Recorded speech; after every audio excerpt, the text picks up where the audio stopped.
Helo na a chroeso i Drochfa sy'n rhan o'r gyfres Filiwn ac yn ddilyniant hefyd i'r podlediad Drochi. Ron, wedi'r drafodaeth academaidd tu allan i'r ystafell ddosbarth am werth trochi ac addysg drochi i gwrdd-ddafodwyr ac efallai i ddisgyblion a phobl ifanc sydd wedi bod yn byw yn yr ardaloedd ac yng Nghymru am dipyn o flynyddoedd. Dyma fynd i weld y gwaith ei hun yn digwydd. Mi es i am dro i Chanolfan Iaith Ngwynedd ym Porthmadog a chyfarfod ambell un sydd wedi elwa yn syfrdanol o fod yn y ganolfan. Mae mynd i fewn i Chanolfan Iaith a Chanolfan Iaith Porthmadog, y bys i ynddi hi, yn brofiad anhygoel. Da chi'n camu fewn i ogof o Gymreigtod. Mae'r walia yn enfwd, yr holl ystafelloedd yn llawn o'r Gymraeg, o arddodiad wedi cael ei rhedeg, o gymeriadau sy'n siarad y Gymraeg, o amseroedd berfa, o dreigliadau, yn lliwgar ac yn ddiwiog ym mhob rhan o'r adeilad, fel bod yn wir trochi a chael trochfa go dda yn yr iaith. Dydy o'n ddewis i chi. Mae o'n digwydd yn hollol naturiol. O dewch i ni ddechrau gyfarfod Chloe a'i mam.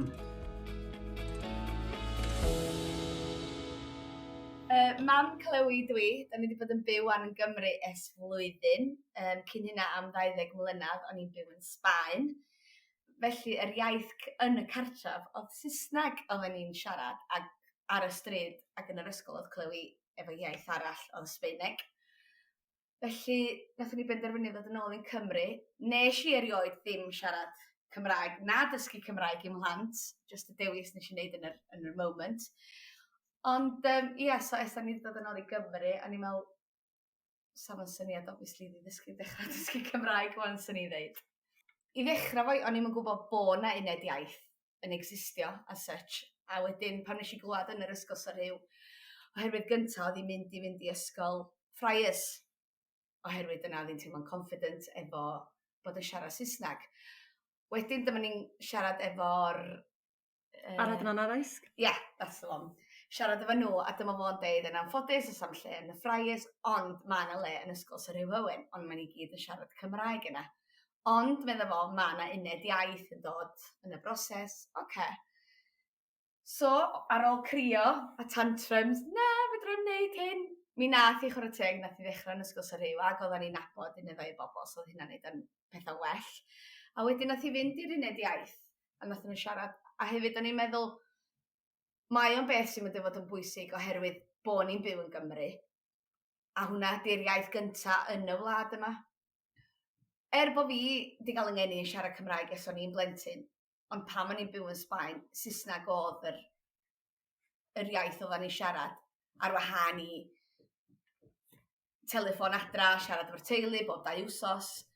So, mae o yn... Mae'r rhyfedd explainio'r teimlad dwi'n cael pan dwi'n clywed i siarad Cymraeg efo fi, neu fi siarad Cymraeg efo hi, mae o'r rhyfedd. A weithiau neis yna'n chwerthin. A dwi'n meddwl bod yn advantage huge. Bo fi wedi dod o'r wlad ma'n hun, a wan da ni wedi dod yn ôl, a wan mae'n mhlant sy'n mynd i fod yn siarad. So, na, mae'n rhywbeth i fod yn prawd o, swn i ddeud, definitely. Bob dydd, oedd hi beth bynnag oedd hi'n dysgu. A dwi'n meddwl y ffordd oedd yr uned iaith i dysgu yr iaith yn definitely di gweithio, swn i ddeud. Ond hefyd, fel dwi wedi deud, a fel na i ddeud, mae o lawr i'r individual hefyd. Os ydyn nhw efo'r agwedd ma'n eisiau dysgu. Wrth y modd. Dwi'n dweud yn gair drwg am uned iaith, mae rai fi ddeud. Benw i yw Chloe, ac mi nes i i'r Chanolfan Iaith flwyddyn yn ôl, Chanolfan Iaith Porthmadog, ac roeddwn ni yn blwyddyn 7. Ond hefyd, cyn symud i Gymru, o'n i yn fyw yn Sbaen am 10 mlynedd. O'n i'n poeni am gadael fy ffrindiau, oherwydd o'n i'n meddwl, ydyn nhw'n isio stopio bod y ffrindiau fo fi, oherwydd dwi wedi bod i ffwr am faint hir. A o'n i'n poeni am gadael yr ysgol, oherwydd swn i'n methu lot, a swn i'n gorfod neu lot o waith cartra i catio fyny. A do'n i ddim isio, do'n i'n isio neud lot. O'n i byw yn Sbaen am 11 blynedd, 10 blynedd, ac mam di'n dysgu Cymraeg i fi. Dwi'm yn gwybod pam eto, ond dwi'n meddwl oedd hi'n meddwl fyddwn ni yn symud yn ôl.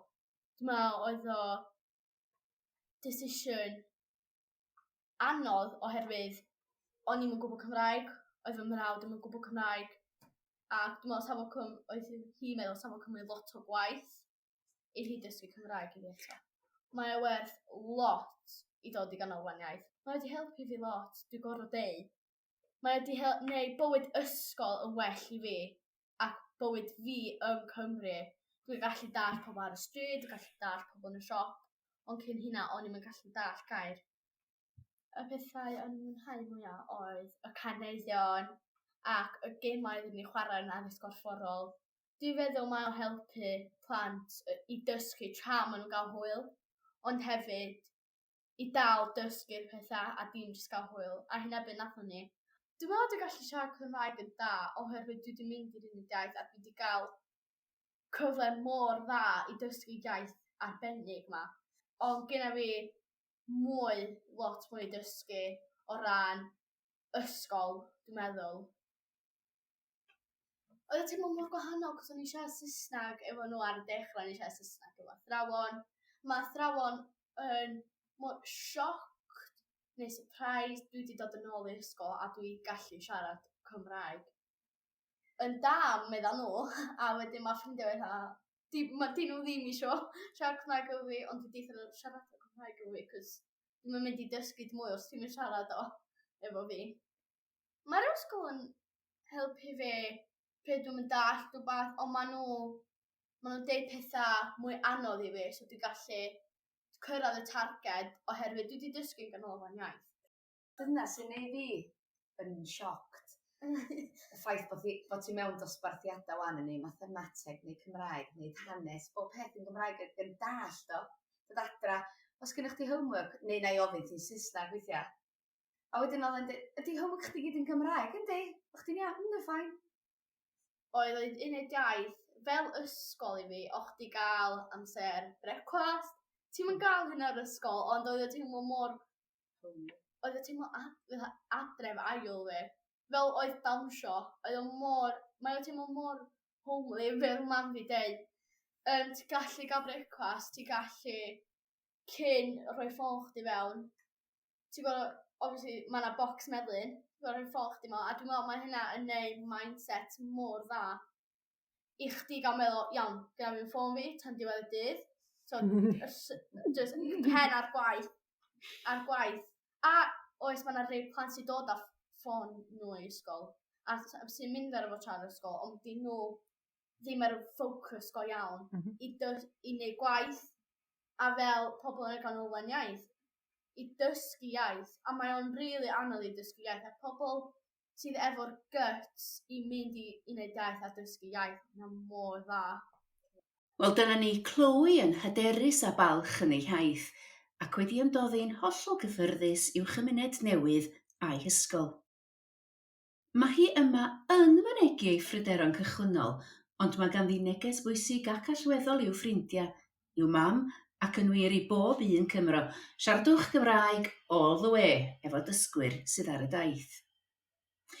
Wel, erbyn hyn mae Chloe yn derbyn ei haddysg yn y Gymraeg ar draws y cwricwlwm, a hynny gwta flwyddyn ar ôl bod yn y ganolfan. Mae Stewart ac Emma yn rhieni i Jess, ac mae nhw newydd symud i fyw y tu allan i Gaernarfon, lle mae nhw wedi sefydlu busnes bychan. Oedd sicrhau bod eu plentyn yn siarad iaith y wlad yn bwysig iddyn nhw? Pam oedden nhw mor awyddus a chefnogol? We've just come over from Spain where we've lived for 10 years, and where we lived, it was quite an old-fashioned community. There wasn't many English-speaking people there at all, so we know how important it is with coming to North Wales, where Welsh is the main language here, for her to understand that. And we just found it easier for you to make friends, wasn't it? And just to communicate with people. If that's the main language here, we adopted it in Spain. We're in the Welsh community here, so we're going to adopt the same here, and it is important for Jessica all round, really, isn't it? It's not as pressurised here. I mean, the teachers have been amazing, so they speak the English and the Welsh. So it does take that pressure off that if she doesn't understand something, it can still then be fully explained in English for her to then understand it in Welsh, if that makes sense. I think initially when we first heard about her possibly coming here, because she just settled, we've gone from Spain, a very small, quiet village, to Wales, even though, it's quite where we are. It was quite intense really for you, wasn't it? You had a lot of, the transition was quite scary, and now suddenly she's gone to a school, made friends, which was quite scary for you because the schools out here are ginormous compared to the little Spanish village schools. And then suddenly she was going to come here. In fact, she's been a really good help. Yes, she has been. We've just moved to a new shop in Landrog, and the community there is Welsh. So when they come in, Jess has helped us with translation. And all the customers are Welsh, and just like in Spain, again, I know I keep referring to this, but it's exactly the same as moving here. We want to know the basics. We want to be polite. If I can communicate in the shop, then that's very, very important, I think. And once again, we'd like to be part of the community. Yes, we're English, but if you put the effort in as well, the community have been amazing with us, haven't they? Fantastic. We were really nervous thinking, we're going from one language now to another, but the community have been amazing and very welcoming.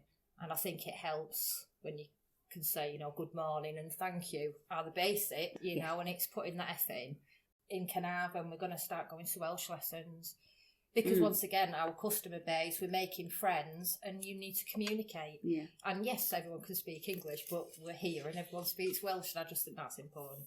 In our community, everyone speaks Welsh, so if she can't speak Welsh, she won't be able to play with other kids and fit in to the community. It's very Welsh, isn't it? Very. It's so much better here than in Spain. In Spain, there wasn't very much for Jess to do. She played for a football team, but that was really it, wasn't it? It was here with the language school, the opportunities the children are given. The libraries are fantastic. Every weekend throughout the summer, Jess was counting bugs and insects and birds watching and all organised activities.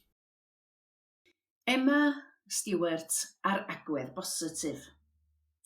A hyfryd oedd gweld bod datblygiad Jess yn y Gymraeg wedi hysgogi hwythau hefyd i fynd ati a dysgu'r iaith.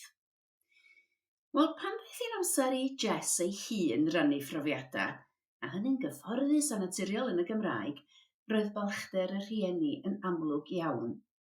Cofiwch, cwta ddeufis o gysylltiad sydd ganddi efo'r iaith. Dyma Jess yn cyflwyno ei hun i gyfeiriant ambell i ddeigryn bach, balch, gan mam a dad. Jess ydw i. Dwi'n 11 oed. Dwi'n byw yn Llandwrog, wrth ymyl Carnarvon. Roeddwn i byw yn Sban. Dwi'n hoffi chwarae pêl-droed a dysgu Cymraeg.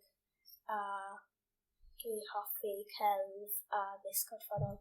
Roeddwn i wedi dysgu tipyn bach yn yr ysgol 11 rhifau. Roeddwn i wedi dysgu Cymraeg, diolch, bore da, nos da. Doedd o dim gwybod dim byd arall. Dwi'n meddwl bod dwi'n mynd i deall tipyn mwy yn y gwersi bod yn gymryd. Dwi'n wedi mwynhau bod dim.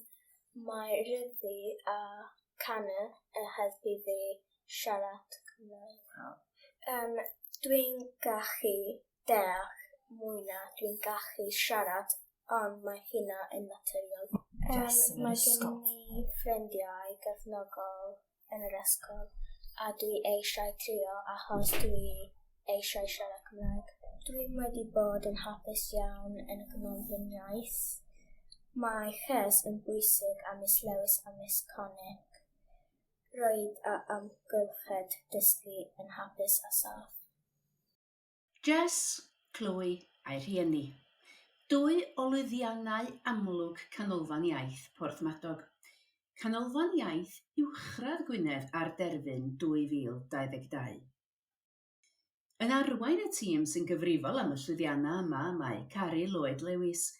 A dyma ofyn iddi'n gyntaf, beth yw nod Canolfannau Iaith Gwynedd a beth fydd y drefn o Ionawr 2023 ymlaen? Nod Canolfannau Iaith Gwynedd ydy darparu cwrs dwys yn y Gymraeg i fewnfudwyr mwyn i galluogi ymdoddi i'r gymdeithas ddwyieithog a chyfranogi'n llawn i brofiadau addysg ddwyieithog yn y sir. Yr oedd Cabinet Cyngor Gwynedd yn awyddus i sefydlu cyfundrefn addysg Gymraeg a ddwyieithog oedd yn rhoi anghenion ein holl ysgwyr yn ganolog i'n darpariaeth ni.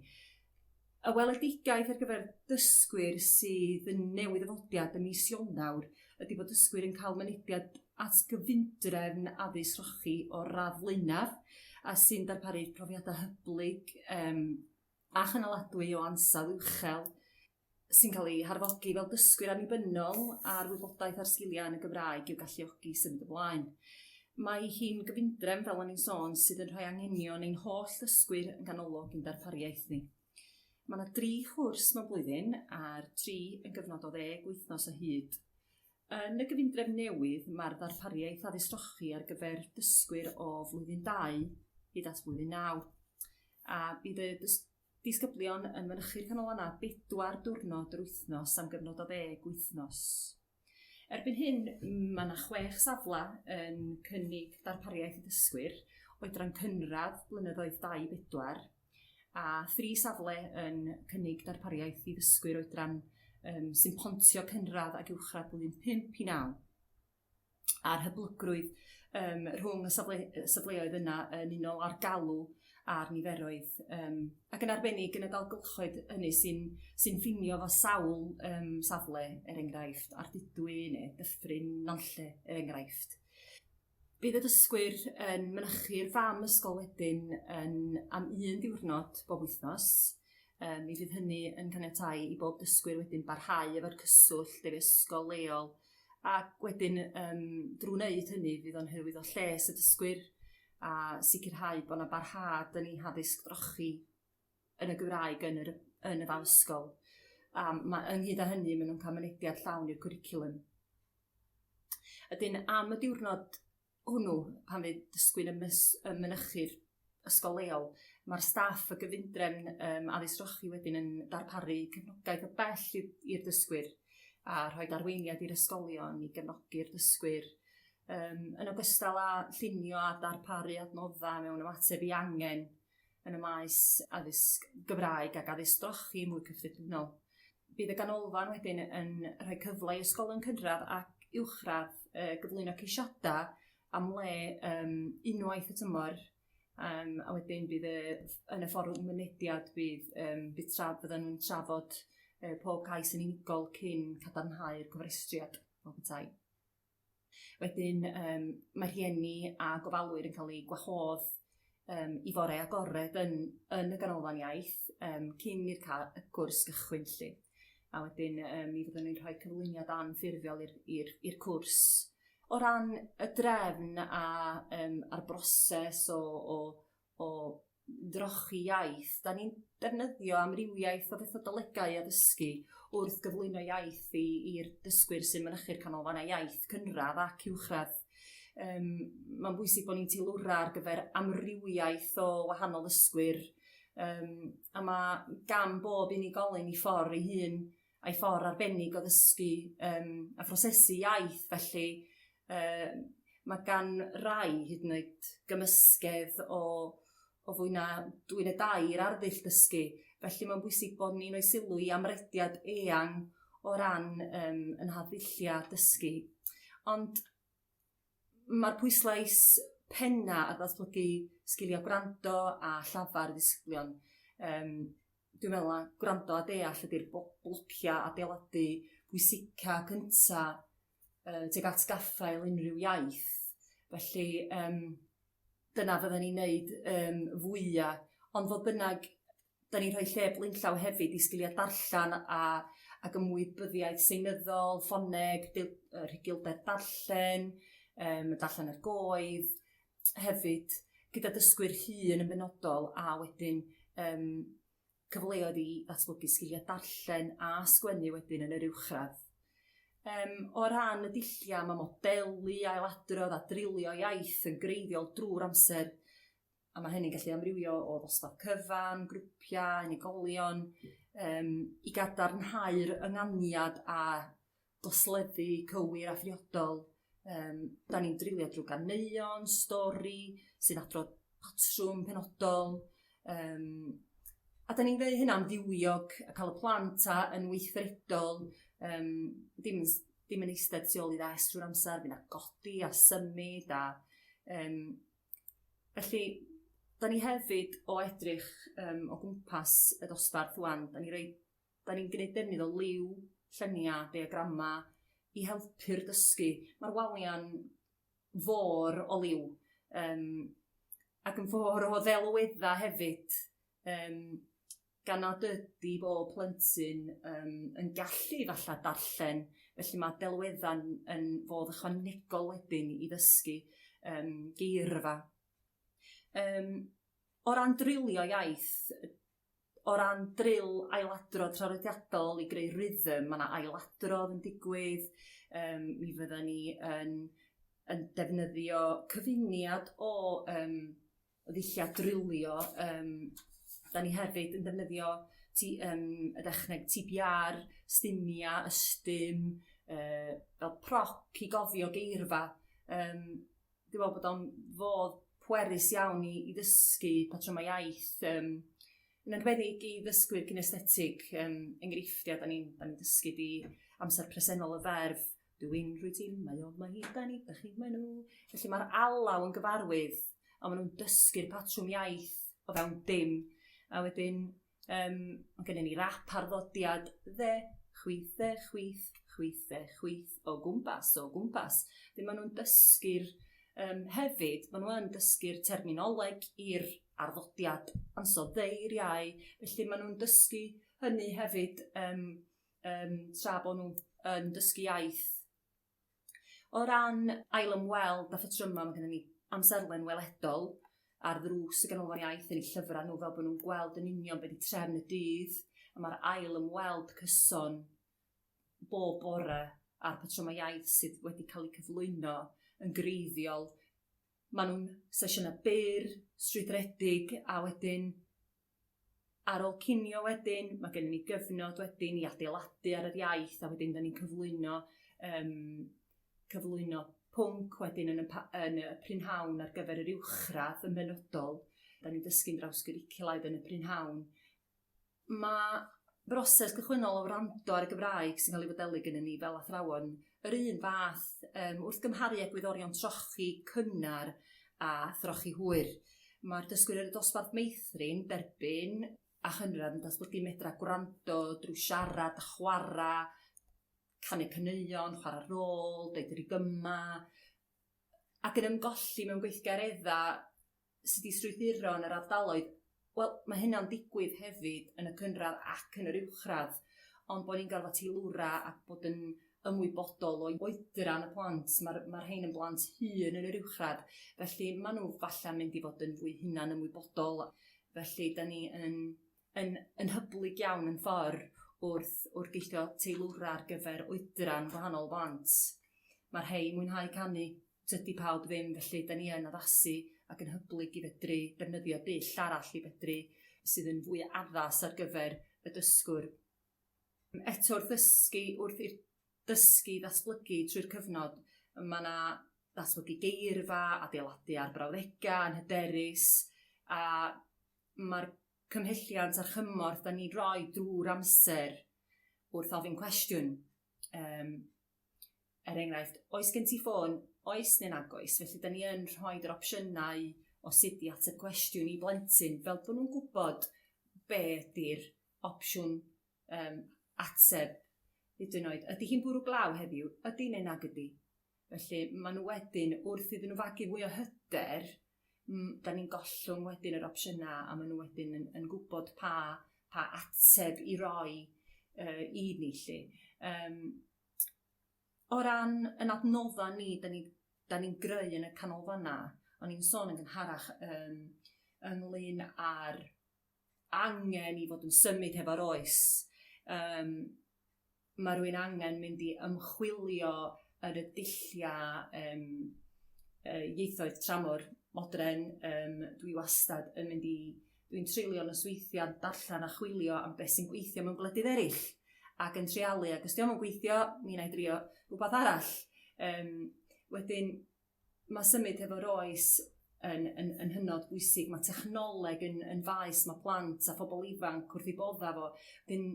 Mae'r cwrs newydd yn mynd i fod yn gyfle gwych i fod yn arbrofi hefo gwisgo Oculus a mynd i fyd rhithiol, a mae hwnna'n hynod gyffrous a mae'r plant wedi bod yn arbrofi efo hwnnw yn fama yn y canolfanna ni. Lle mae hwnna'n faes arloesol ydyn ni wedi bod yn arbrofi y tymor hwn.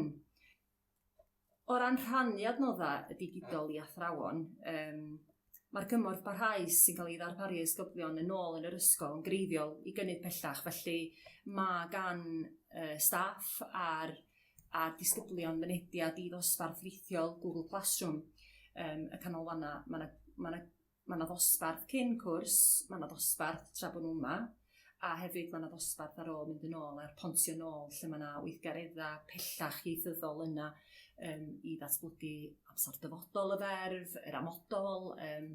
Wedyn mae 'na fynediad i'r ysgolion a'r staff yn fanna hefyd i barhau fel maen nhw angen. Da ni'n annog y staff yr ysgolion i wneud defnydd o'r rhain, achos mae plant yn mwynhau nhw pan maen nhw'n yma, felly mae'n bwysig bod y staff yn gwneud y gorau ac yn defnyddio beth sydd yna lle. O ran cynllun a rhaglen y cwrs, mae'r cwrs iaith presennol di strwythuro ar gynlluniau cynllun y llan yn y cynradd a cynllun dol goch yn yr uwchradd.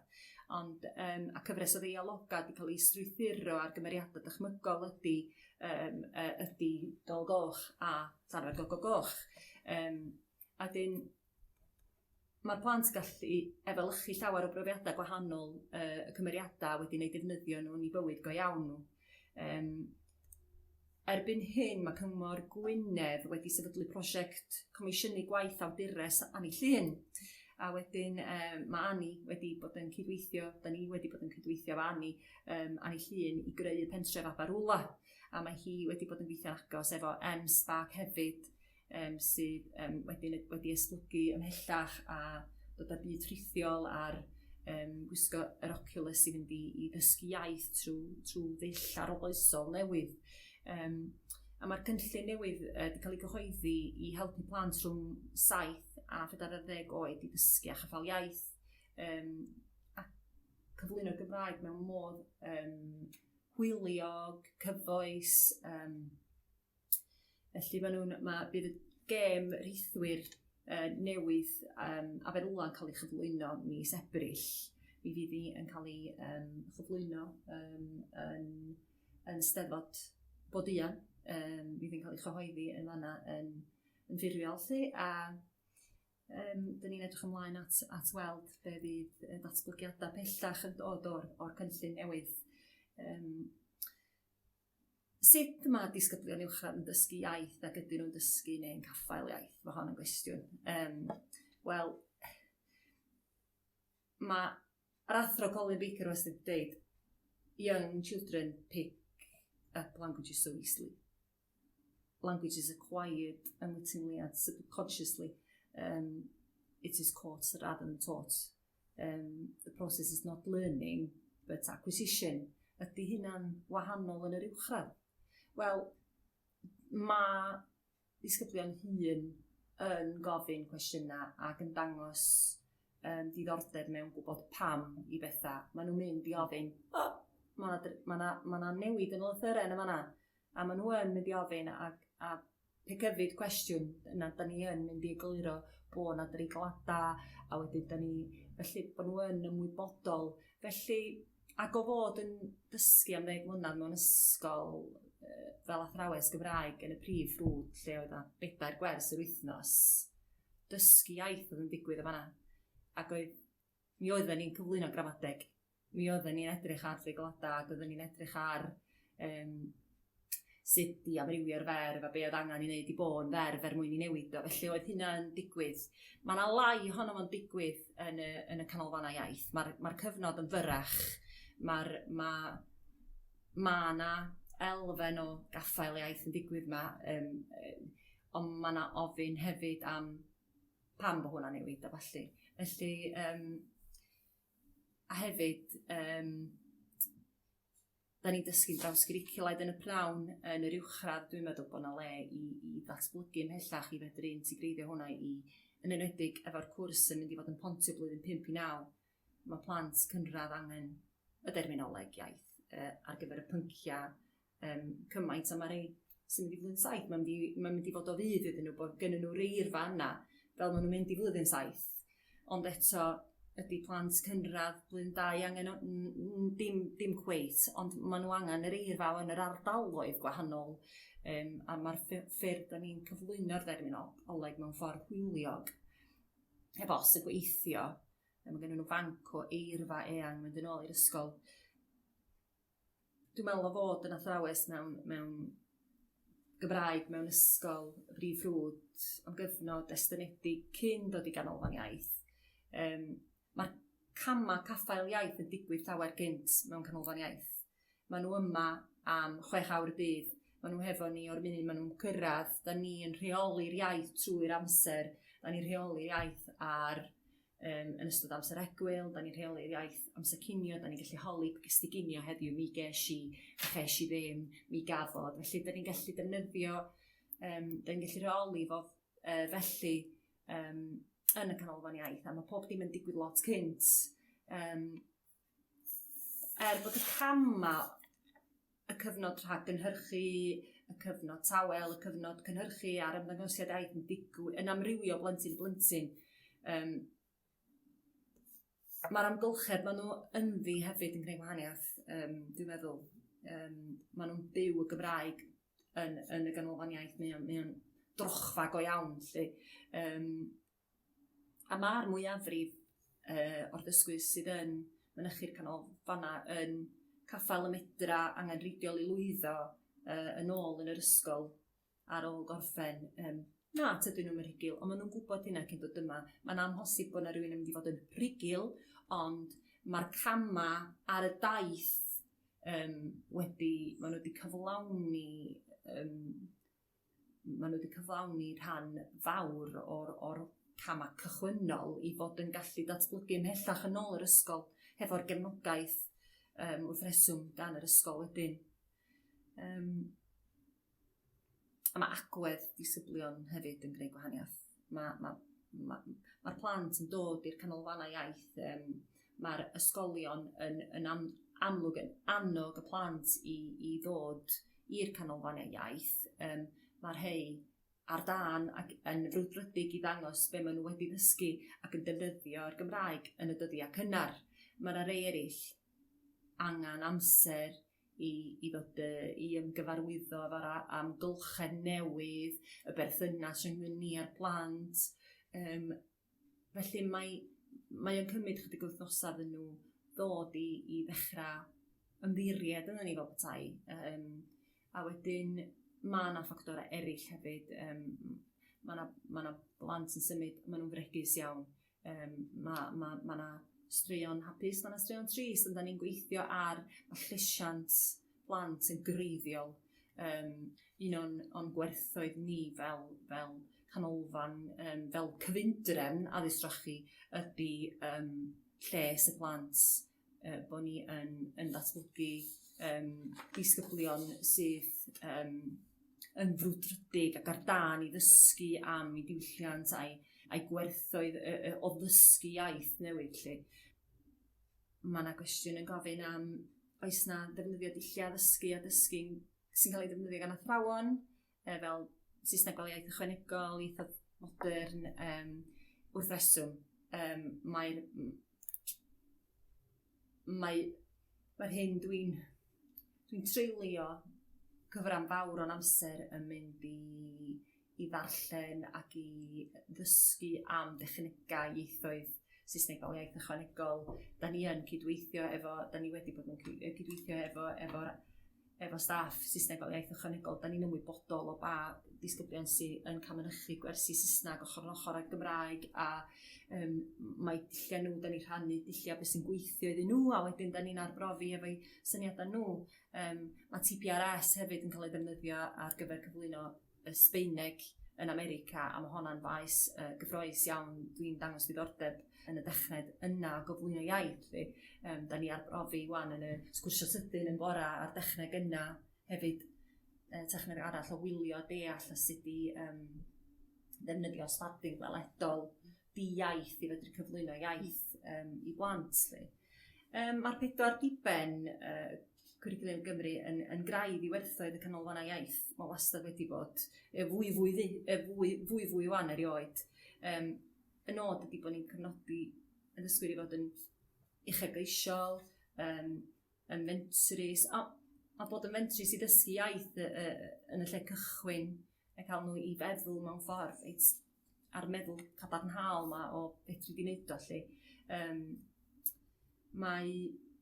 Ac yn wybodus hefyd, maen nhw'n dysgu cymaint o'r dyddiau cynnar am y Gymraeg, o le mae'r Gymraeg yn dod, be di hanes y Gymraeg, hanes y Welsh Knots, y gwledydd Celtaidd, y cysylltiadau rhwng y Gymraeg a Ffatagonia a'r rhannau eraill o'r byd. Mae hynny'n digwydd drwy'r gwersi hanes a daearyddiaeth. Da ni dod i dysgu sydd i ynganu enwau llefydd, yn eu dalgylchoedd nhw, beth i ystyron enwa lle maen nhw'n byw, ac o gwmpas i hardaloedd nhw. A mae gyd yn becyn i greu'r unigolyn wybodus yma lle. A da ni yn asesu gwaelodlin pob dysgwr cyn iddyn nhw gyrraedd. Felly mae yna blant sydd yn hollol ddigalem am y Gymraeg a ddim yn gwybod dim byd o gwbl. A mae gennym ni hefyd blant sydd efallai mae mam yn siarad Gymraeg, ond wedi symud i Loegr a wedi dod yn ôl, a wedyn wedi penderfynu reit, dwi wedi dysgu fel mam Chloe, wedi penderfynu cydio yn y cyfle yma o ddysgu'r Gymraeg i'w plant. Mae hynna hefyd, mae cefndiroedd pob un o'n plant ni, a da ni'n dathlu nid unig y Gymraeg, ond diwyllian ar plant hefyd. Mae hynna'r un mor bwysig. Da ni'n disgwyl y parch, mae parch yn hynod bwysig. Da ni'n dangos parch at i ddiwylliant nhw, a parch at i ddiwylliant yn gilydd, a gwerthoedd yn gilydd.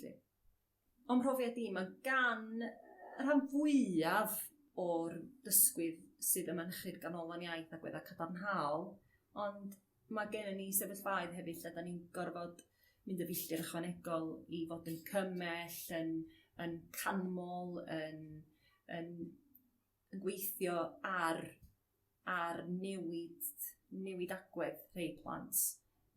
Ond dros amser, da ni'n sylwi, diolch yn digwydd dros nos, mae rhywbeth, da ni'n datblygu perthynas efo'r plant, a wedyn erbyn diwedd, da ni'n gweld, da ni wedi llwyddo, ond da ni amball un, mae'n fwy o her, achos mae gennym ni sefyllfaoedd lle mae yna droma yn y cartre, a diolch yn peth cyntaf ar ei meddwl nhw, dydy dysgu iaith ddim yn bwysig iddyn nhw, ond eto, maen nhw ar carfan helaeth yn ddiolchgar ac yn greu blant nôl ac eisiau dod i ddeu helo wrthyn ni, a mae hynna'n golygu lot i ni bod y cyswllt Gymraeg cyntaf maen nhw wedi gael, maen nhw wedi fwynhau o lle. Felly mae'n greiddiol, dwi'n meddwl bod ni yn trosglwyddo'r angerdd sydd gennym ni at dysgu iaith a datblygu perthynas y blant, bod nhw'n teimlo'n gartrefol yma, a mae'n dylanwad ni fel staff yn amlwg yn mynd i fod ar y dysgwyr, a mae'r ddelwedd da ni'n greu, dwi'n meddwl o'r Gymraeg yn greiddiol, mae'r manteision meddyliol da ni gyflwyno a'r cymdeithasol a'r byd gwaith yn dod hefo fo, ond ni ydy'r rhai sy'n gallu i cymell nhw yn y ffordd mwyaf sensitif a fel bod nhw isio dysgu Gymraeg lle. Mae'r broses o bontio nôl i'r ysgol yn greiddiol. Mae'r rhag gynllunio, blaen gynllunio yn greiddiol. O ran dad wneud, mae'n hynod bwysig bod staff yr ysgol gyfa o'r munud gyntaf mae'r dysgwyr yn dychwelyd yn cael ei ganmol, a'i gymell, a'i longyfarch, ac mae yna gydnabyddiaeth o lwyddiant y blentyn. Mae rhaid i hynna ddod o bob man, dwi'n meddwl, a mae hynna yn mynd i fod yn mewn ffordd yn greiddiol i agwedd y plentyn barhau yr un fath ac oedd y plentyn yn teimlo pan oedden nhw yma lle, a mae'n dyletswydd ar yr ysgol i wneud hynny ac i'n gynllunio i sicrhau bod y plentyn yn pontio nôl. Mae'r dad wneud yn gallu digwydd drwy diffyg ymwybyddiaeth lle ti wedi bod lle, a dyna ni, a dwi'n meddwl bod di'n greiddiol bod y blaen gynllunio'n digwydd, a bod yna gefnogaeth, a mae hynny yn amlwg. Mae'r ysgolion, mae gennym ni gyd-gysylltydd o bob ysgol wedyn wrth i blentyn bontio nôl. Mae yna aelod o'r ysgol yn dod i'r Chanolfanna yn ystod y cwrs o leia unwaith, os na 2. Wedyn mae'n hynod brysur yn ni, a dwi'n meddwl bod o'n golygu cymaint i blentyn pan maen nhw'n gweld aelod o staff o'r ysgol yn dod yma i weld y plentyn, ac yna wedyn i'w cyfarch nhw o'r diwrnod cyntaf, ac yn parhau i ddefnyddio'r Gymraeg efo nhw, parhau i gymell, neu hyd yn oed y genod y gegin, a genod neu staff ategol yn y swyddfa i ddweud bore da, croeso nôl, a ti'n iawn lle, iawn, ti'n iawn, wedyn heb os. Mae'n amlwg bod yna lwyddianna yn digwydd yma, ond beth yw'r rhai sydd yn sefyll yn y co? Dwi'n cofio 3 brawd o Lithuania, un ymlwyddyn 7, un ymlwyddyn 8, a'r brawd hynna ymlwyddyn 10, a yn ddi-Saesneg o adyn mynychu'r cwrs bryd hynny, oedd hi'n gwrs 8 wythnos, ac erbyn hyn, oedd hi'n gwrs 10 wythnos, ac ni mynychodd y 3 hefo'i gilydd, grŵp wedi gwybod 21 ymweliad o'n i wedi bod ers dalwm, ac gen ni dramorwyr o Sbaen, o Portugal, a 3 brawd o Lithuania yn benodol dwi yn ei cofio, a wedyn di caffael sydd bin ar dan eisiau dysgu'r Gymraeg, a wedyn o'n mynd yn ôl i'r ysgol a clywed am ganlyniadau y 3 di bod yn parhau ar daith ac yn dilyn pynciau cyfrwng, ac yn cael eu canlyniadau tygau a di sefyll mamiaeth a di cael llen, iaith, a di ond di bod yma am 2 flynedd, os hynny oedd o'n anhygoel, a wedyn dal i weld yr hogia, achos maen nhw'n eitha lleol, yn cerdded lawr y stryd a deud helo miss, a sgwrs yn Gymraeg efo'r 3, mae hynna mor braf i weld. Wrth gwrs, yr cam dwytha mewn ffordd o'r gwaith cychwynnol da chi a phob Chanolfan Iaith arall yn ei wneud, diwedd y daith ydy, wyt ti'n credu fod y disgyblion sydd wedi bod yma yn bobl ifanc erbyn hyn, yn y trochi hwyr yma, yn mynd rhai ohonyn nhw i newid i harferion iaith a byw i bywyd cymdeithasol hefyd drwy gyfrwng y Gymraeg? Heb os, mae o'n bosib. Heb os. Mae Chloe yn dystiolaeth i hynny. Mae hi yn disgybl blwyddyn 7 sydd wedi mynychu'r ganolfan yn ddi-Gymraeg llwyr yn cyrraedd ni, ac wedyn yn dychwelyd yn ôl i'r ysgol, ac ar dan eisiau parhau ar daith, a di cydio ym mhob cyfla yn canu ar lwyfan Steddfod yr Urdd, ac wedyn yn gwneud ffrindiau a deud wrth y ffrindiau siaradwch Gymraeg a fi, dwi isio datblygu ymhellach. Felly mae'n dipyn o her, achos yn enwedig yn yr oed uwchradd, mae hynna'n ddelwedd a ffordd mae plant yn ymateb i gilydd. Mae rhaid i rywun, da ni yn gweithio yn galed ar wydnwch yn fan hyn, ac yn dweud, os ti eisiau rhywbeth gymaint o hynny, dos amdani lle, a mae yna rwystra ar y daith, ond mi wneud i gyrraedd y nod yn diwedd. Yndi, mae yna arferion o droi'r Saesneg yn gymdeithasol ar yr iard yr ysgol, a dyna mae gennym ni strategaeth iaith uwchradd mewn lle ar gyfer yr uwchradd, lle mae'r ysgolion yn datblygu dulliau i fod yn taclo'r heriau hynny. A wedyn y siarter iaith yn y cynradd eto wedyn yn taclo'r defnydd o iaith yn gymdeithasol ar yr iard.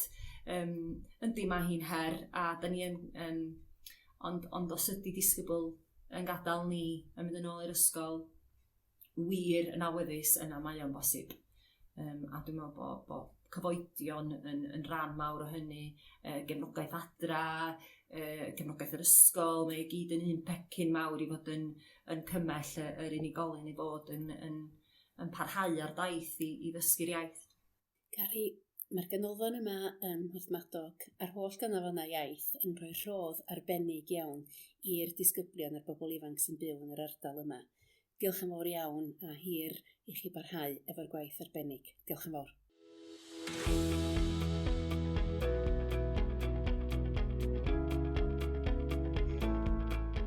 Diolch i chi am wrando ar bodlediad o'r gyfres am filiwn. Da ni'n gobeithio eich bod chi wedi mwynhau gymaint â ni. Gallwch chi danysgrifio i glywed mwy o benodau lle bynnag da chi'n gwrando ar bodlediadau. Chwiliwch am filiwn. Mae yna groeso i chi adael adolygiad i'n helpu ni. 5 seren, please. Cofiwch rannu ein podlediad bach ni gyda'r byd. Diolch i'r Coleg Cymraeg Cenedlaethol am y nawdd. Y pod a'n holl gyfrannwyr i gyd am wneud y podlediad yma yn bosib. Os ydych chi eisiau darganfod mwy o bodlediadau Cymraeg, ewch i ypod.cymru.